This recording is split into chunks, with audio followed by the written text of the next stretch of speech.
हम ब्रह्म।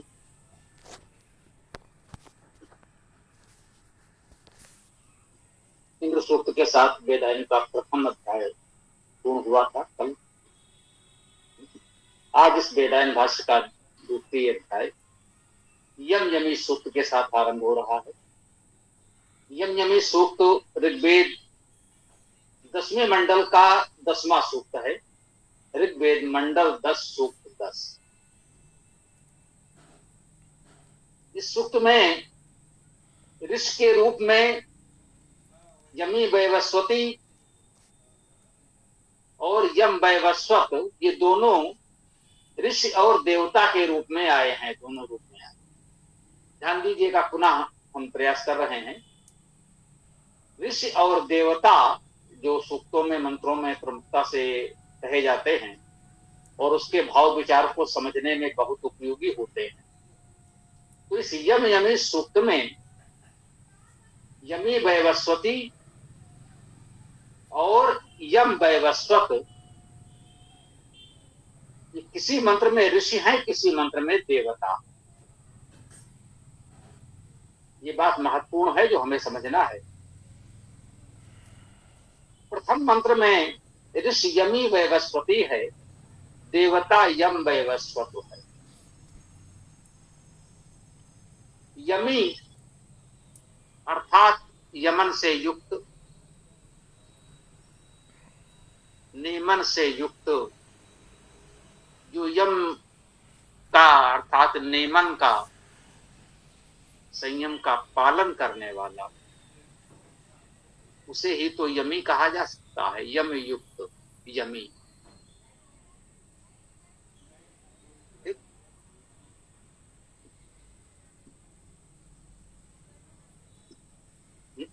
इसके पश्चात एक और पद जुड़ा है, वैवस्वती।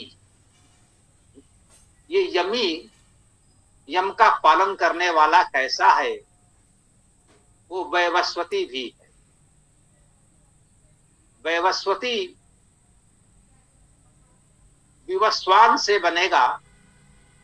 विवस्वान पद है, विवस्वान। विवस्वान में भी उपसर्ग मान सकते हैं, विशेष के अर्थ में होता ही है। वस्वान वास युक्त बसाने वाला, जो विशेष रूप से सबको बसाने वाला है उसे विवस्वान कहेंगे। और जो उस विवस्वान से संबंधित है उसे वैवस्वत या वैवस्वती भी कह सकते हैं। इसमें ऋषि यमी वैवस्वती है और देवता यम वैवस्वत।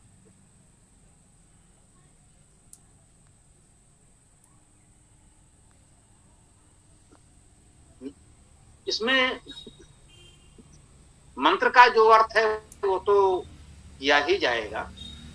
इस ऋषि और देवता पर विचार करना बहुत महत्वपूर्ण है।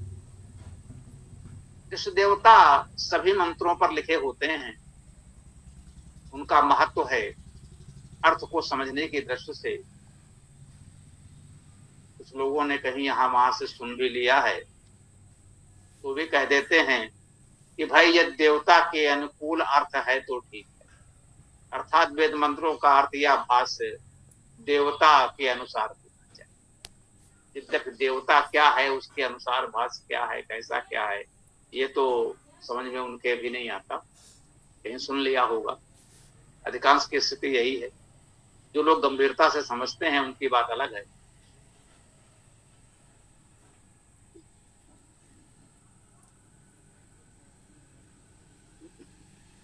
ऋषि उस मंत्र की भावना है। यदि उस मंत्र को हमें जानना समझना है तो उस भाव को हमें अनुभव करना पड़ेगा। हमें वो ऋषि होना पड़ेगा।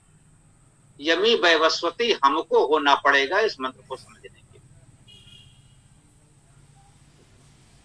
हम नियम का, नियमन का पालन करें, विशेष वास देने की भावना से युक्त हूं, ये ऋषित्व है। कहते हैं ऋषियों मंत्र दृष्टा रहा, मंत्र के दृष्टा को ऋषि कहते हैं। अर्थात जो मंत्र को देख सकता है, समझ सकता है, मंत्र के सही अर्थ को प्रत्यक्ष जान सकता है, उसे ऋषि कहते हैं। और प्रत्येक मंत्र का ऋषि लिखा होता है अलग से, तो उस मंत्र को जानने समझने के लिए वो ऋषि भावना हम में होनी चाहिए।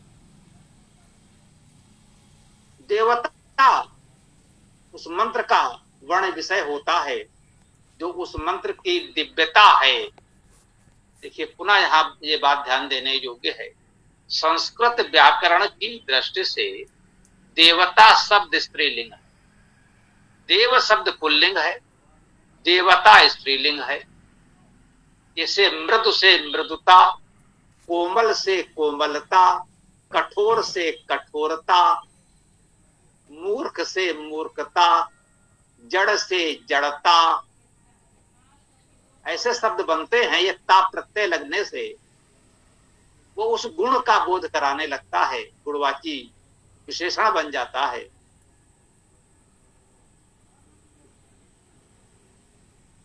उसी प्रकार से देव में ता प्रत्यय लगा तो शब्द बना देवता, तो दिव्यता हो गया। देव में ता जुड़ा तो देवता हो गया। दोनों का अर्थ एक ही है। दिव्यता और देवता दोनों शब्द स्त्रीलिंग है, दोनों का अर्थ भी एक ही। ठीक है, इसलिए आपने संभवतः ध्यान दिया हो, बोलने में कहीं चूक हो जाए। सामान्यतः विद्वानों ने जब देवता का उल्लेख किया होगा तो लिखते हैं इस मंत्र की देवता ये, इस मंत्र का देवता नहीं कहते, इस मंत्र की देवता कहते हैं, क्योंकि देवता शब्द ही स्त्री। हाँ, एक बात और ध्यान देने योग्य है कि संस्कृत व्याकरण में शब्द स्त्रीलिंग पुल्लिंग होते हैं, उससे व्यक्त होने वाला अर्थ नहीं। ये हम लोगों ने संस्कृत व्याकरण की कक्षाओं में विशेष रूप से चर्चा की होगी, वेद मंत्र की व्याख्या में भी कहीं कहीं बात आ गई होगी। अर्थात स्त्रीलिंग पुल्लिंग शब्द होता है, अर्थ नहीं होता। जिसके लिए वो शब्द का प्रयोग किया जा रहा है उसका स्त्री पुरुष होना आवश्यक नहीं है, वो गुण है तो वही रहेगा। यहां इस बात की चर्चा हम इसलिए विशेष रूप से कर रहे हैं क्योंकि यम यमी सूक्त बहुत चर्चित, कह सकते हैं कुछ लोगों ने इसे विवादित भी बना रखा था। इसीलिए इस यम यमी सूक्त को इस वेदायन पुस्तक में सम्मिलित किया गया। प्रारंभिक संस्करणों में यम यमी सूक्त वेदायन में नहीं था, फिर जब चर्चाएं हुई तो लगा कि नहीं ये महत्वपूर्ण चर्चित विवादित है, तो इसको ले लिया जाए तो सही अर्थ लोग समझ सकें।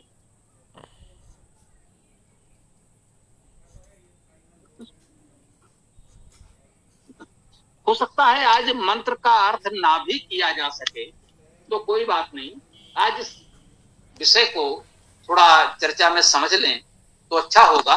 मंत्र का अर्थ तो आगे भी हो सकता है।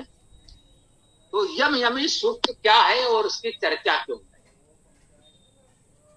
हमने आपको बताया सबसे प्रमुख बात तो यही है, किसी मंत्र में यमी वैवस्वती ऋषि है तो देवता यम वैवस्वत है। दूसरे मंत्र में ऋषि यम वैवस्वत होगा तो देवता यमी वैवस्वती लिखा होगा। ये इस सूक्त में एक विशेष बात है कि ऋषि और देवता के रूप में वही शब्द परस्पर परिवर्तित होते रहते।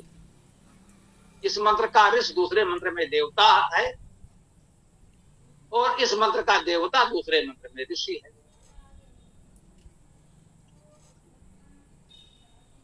ये एक संयोग भी हो सकता है, विशेष प्रयोग भी हो सकता है।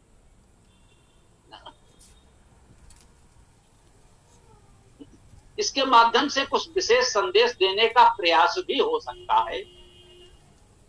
वेद में जब आप ऋषियों और देवताओं की सूची देखेंगे कि वेद में कौन कौन से ऋषि हैं, वेद मंत्रों के ऋषि के रूप में कौन कौन से शब्द आए हैं, देवता के रूप में कौन कौन से शब्द आए हैं, तो आपको ये अनुभव होगा कि बहुत से ऐसे शब्द हैं, केवल यही दो नहीं, तो जो ऋषि भी हैं और देवता भी। इस मंत्र की मूल भावना है, जिस भावना से वो मंत्र कहा गया है, जिस भावना से उस मंत्र को पढ़ा समझा जाना है, वो ऋषि होता, वो मंत्र का दृष्टा होता। उस भाव से, उस दृष्टि से आप मंत्र को देखेंगे तो उसे समझ पाएंगे। देवता अर्थात दिव्यता, अर्थात उस मंत्र की विशेष बात, उस मंत्र में सबसे प्रमुख बात, विशेष बात आपको क्या बताई जा रही है, किस पर विशेष ध्यान दिया गया है, उसको ध्यान में रखकर मंत्र को पढ़ेंगे तो समझ में आएगा उस मंत्र में कहा क्या जा रहा है। जैसे भी पिछला सूक्त जो हम लोग पढ़ा रहे थे, इंद्र सूक्त था, इंद्र सूक्त में 15 मंत्र थे, उसमें देवता इंद्र है। सभी मंत्रों में हमें इंद्र के विषय में बताया गया। इंद्र अर्थात परमेश्वरवान, अर्थात परमेश्वर, परमेश्वर के विषय में बताया गया। वैसे तो संपूर्ण वेद में सभी मंत्रों में परमेश्वर के विषय में ही बताया गया है, परमेश्वर का ही गुणगान है, अनेक नामों रूपों में परमेश्वर की ही स्तुति है, ये बात भी अपने स्थान पर ठीक है। परंतु परमेश्वर के विविध रूप और उसको लेकर के आध्यात्मिक के साथ साथ आदि दैविक, आदि भौतिक, आदि लौकिक भावार्थ जो किए जाते हैं, उससे भी हमें बहुत उत्तम उपयोगी संदेश प्राप्त होते हैं, तो उसकी भी उपयोगिता है। तो इस तरह से लोग मंत्रों से संदेश ग्रहण करते हैं। यदि इतनी गंभीरता से समझेंगे तो वेद मंत्र ठीक से समझ में आएगा।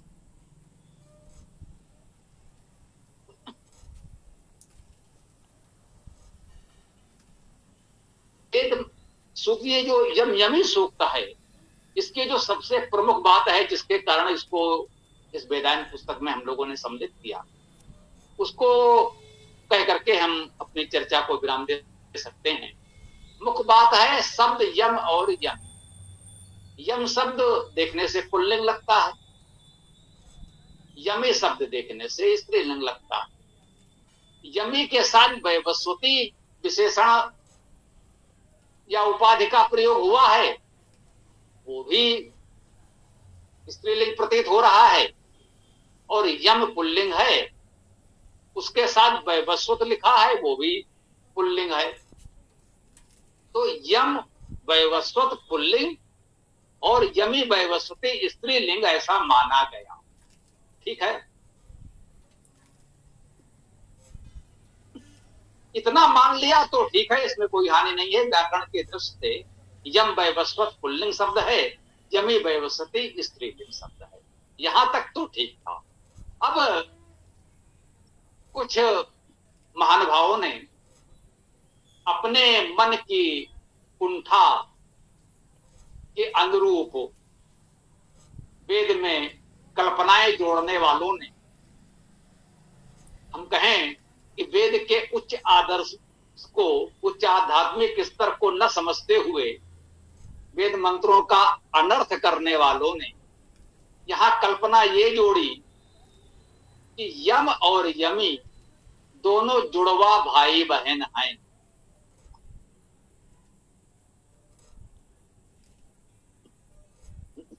एक तो यही कि वेद में कोई व्यक्तिवाचक शब्द है ही नहीं, हम ऐसा मानते हैं, किसी व्यक्ति का उल्लेख है ही नहीं, हम ऐसा मानते हैं। तो यम और यमी के साकार व्यक्ति रूप में स्त्री पुरुष, नर नारी, बालक बालिका होने का तो कोई प्रश्न ही नहीं उठता, वो यहीं समाप्त हो गया। अब लोग कह सकते हैं भाई ये आपकी धारणा है, हम ऐसा नहीं मानते, हम तो मान सकते हैं कि भाई व्यक्ति हो सकता। वैसे तो जो पूरा वेद थोड़ा सा भी सावधानी गंभीरता से पढ़ेगा तो उसे पता चल जाएगा इस वेद में किसी व्यक्ति की कहीं कोई चर्चा नहीं है। फिर भी चलिए, उन्होंने ये मान लिया कि यम और यमी दोनों नर नारी हैं। चलो यहां तक ठीक, स्त्रीलिंग पुल्लिंग शब्द हैं। अब वो भाई बहन हैं। अब भाई बहन कैसे हैं? उन्होंने कहा भाई वैवस्वत और वैवस्वती। यम तो वैवस्वत है, वो विवस्वान से संबंधित है, विवस्वान का पुत्र है। और यमी वैवस्वती है, वो विवस्वान की पुत्री है। कल्पना थोड़ा आगे बढ़ी तो यम और यमी विवस्वान के पुत्र पुत्री हो गए।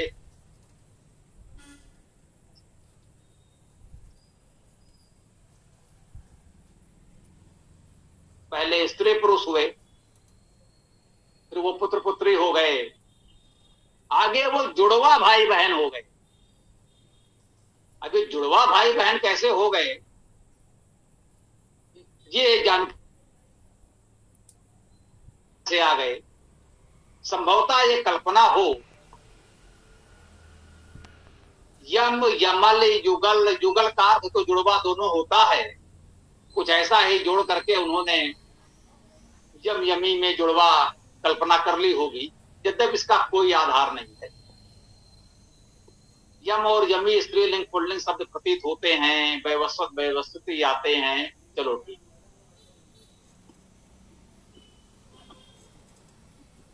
वैवस्वत वैवस्वती में विवस्वान के पुत्र पुत्री, भाई जब एक के पुत्र पुत्री है तो भाई बहन भी हो गए। जुड़वा लोग पढ़ा रहे हैं कि ये जुड़वा भाई बहन, ठीक। अब ये जुड़वा भाई बहन की परिकल्पना कर ली गई, चलो यहां तक भी ठीक था। जुड़वा गुण भी हो सकते हैं, व्यक्ति नहीं गुण हो सकते हैं, वहां तक तो मानने में हमें कोई आपत्ति नहीं है, जो सत्य भी है। हमने कहा यम यो और यमी यम धातु से ही बने हैं, दोनों यम नियम संयम से युक्त हैं, यम और यमी का यही अर्थ है। तो उस दृश्य तो बिल्कुल ठीक है, जुड़वा भी हैं। लेकिन अब वो जुड़वा भाई बहन हैं, बात यही नहीं रुकी।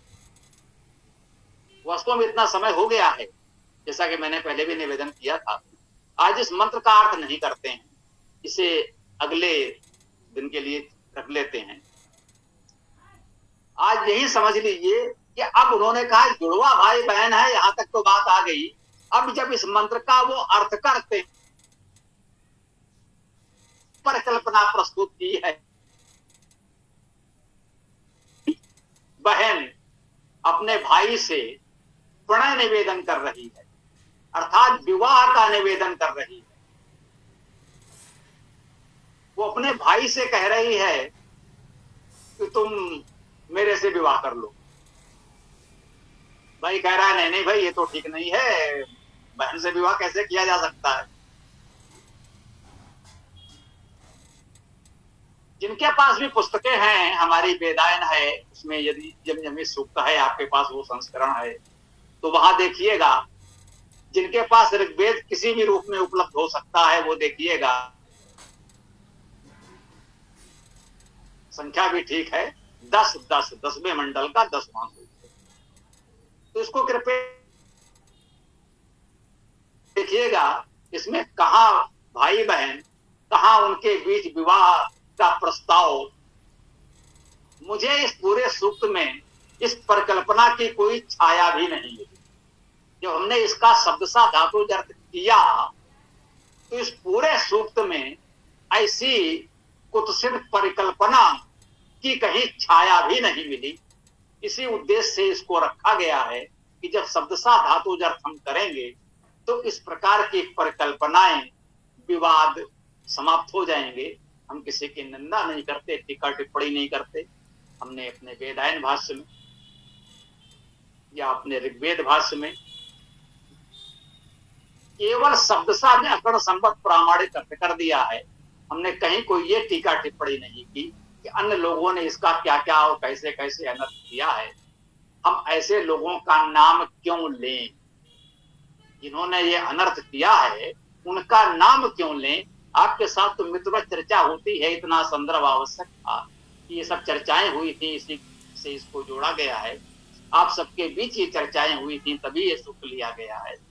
तो इतना संदर्भ देना आवश्यक था। उन चर्चाओं में जो लोग थे या जो लोग नहीं थे अब जुड़े, तो ये संदर्भ जानना आवश्यक था। तो आज की बात को हम यहीं विराम देंगे। थोड़ा सा जिज्ञासा होना आप में स्वाभाविक है, होना ही चाहिए। तो प्रयास कीजिएगा इस यमयमी सूक्त को नहीं अभी नहीं।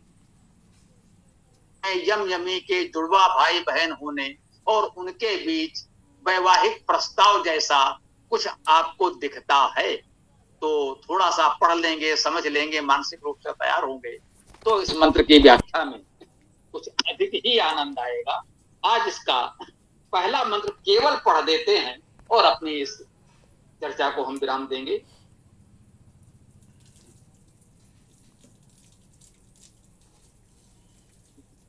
ओम ओम ओचित सखायम सख्यावृत्याम तिरः पुरुचितर्णमं जगन्मान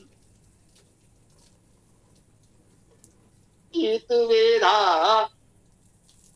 अपेक्षमी प्रतरम दीध्याना।